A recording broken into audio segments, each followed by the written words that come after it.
Yeah, we're gonna grind this billet clean on 4 sides, and then we'll end up cutting it up into 4 pieces and 4-weighing it so we have a mosaic. And I absolutely cannot wait to cut the end off this thing and see what the pattern's looking like. That's gonna be really exciting. So let's get grinding.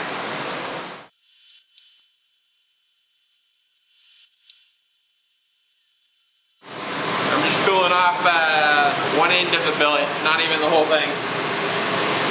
I can cool the other end off a little bit after I, try not to break any lights. What just happened? All right, we're gonna clamp it in here, cut the handle off this, and have a quick little peek at the pattern. It'll take forever to cut this thing up. So I pretty much destroyed that $50 blade. One of those little bars I cut yesterday I think were too hard. Normally I don't forge my bars down that small, but I wanted to put a bunch of these small bars in the pattern to make the pattern come out a certain way. I think they cooled off really quickly outside in the cold weather and actually hardened up quite a bit and pretty much destroyed my bandsaw blade. Brand new one, last blade. So I'm currently stuck with a really dull blade that's just barely cutting. So after I cut the end off here, I'm gonna grind the end clean, dip it in acid, and take a look at the pattern. And then I can figure out which way the pattern needs to go and figure out which 2 sides of the bar I need to clean up. I got the big stuff off all 4 sides, but I'm not gonna get all the way down to clean metal on all 4 sides, because that would just be wasting metal. I only need to get all the way down to the super clean stuff on 2 of the sides, because only 2 of the sides out of the 4 sides are gonna be touching each other when we go to 4-weigh it. So I'd rather avoid grinding that metal off onto the ground if I can. Every time we grind that metal off on the ground, the sword slowly loses steel, and I'm already worried that I'm not gonna have enough. Looks like there's a little bit of weld on the side still, but that's okay because I was planning on cutting another good 1/2 inch or inch off of this billet if I needed to. This should just give us a peek at which way the pattern's going and cool it down a little bit.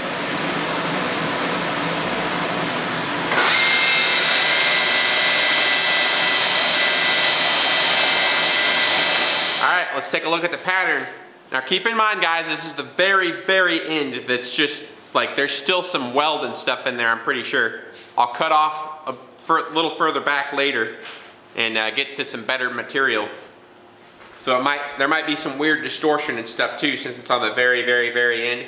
So far it looks like the billet welded up really well. The can literally got melted off the outside, the sheet metal wrapping melted off the outside of the billet before we forge welded. Whoa. Oh man, that's gonna be super cool. So yeah, we got some really cool W stuff going on the side, or the corners.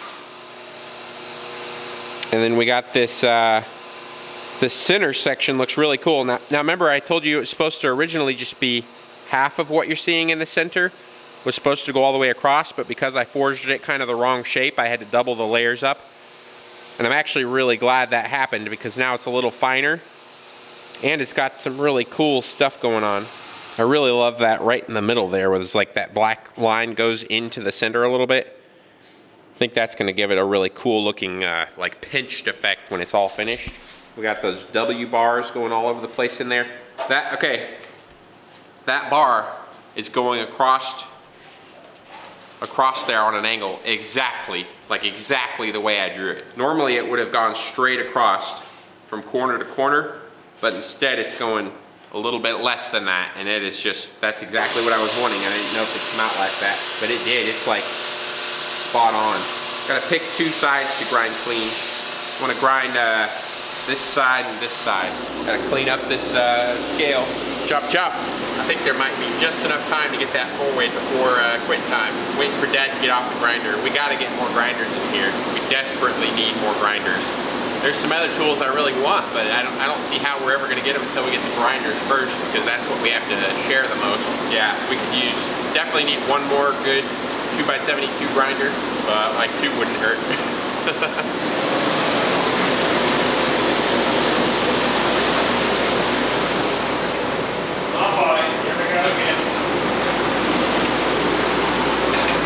Taking the flat platen off, putting the round wheel on, and changing the speed back to fast.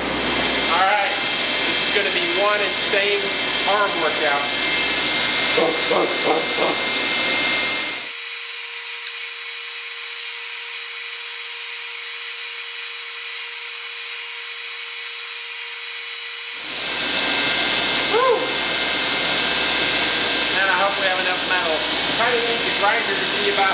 here for doing this.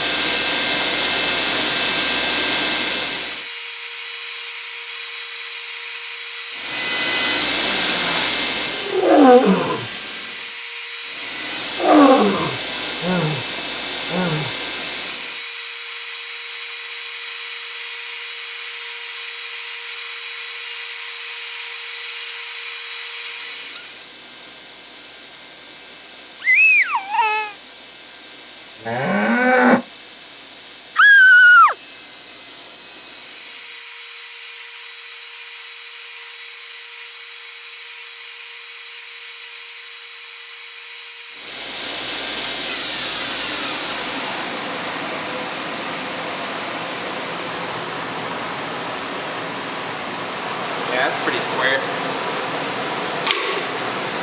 Mark it up. We're 4 weighing it, so I gotta cut these into 4. I wanna cut a little bit off the end of this because the pattern gets distorted on the very end, and I don't want that to get mixed in with the rest of the mosaic as we forge it out. There's also weld and stuff on the end. I don't want that in there either. Probably cut off like a 1/4 inch or 3/8 or so. Got about 29 3/4 inches. And we need to cut it up into 4 pieces. So that would be what? 7, I think we'll do about 7 and 5/8. I'll do just a little bit over that as I move. I'll move the rod down a little bit as I go. And that'll add a little bit of length there to make up the difference. I can cut off a little bit down here and a little bit down here to get back to some good material. And again, we want to number these so we can get them all in the right order later. Keep track of how they go in the billet.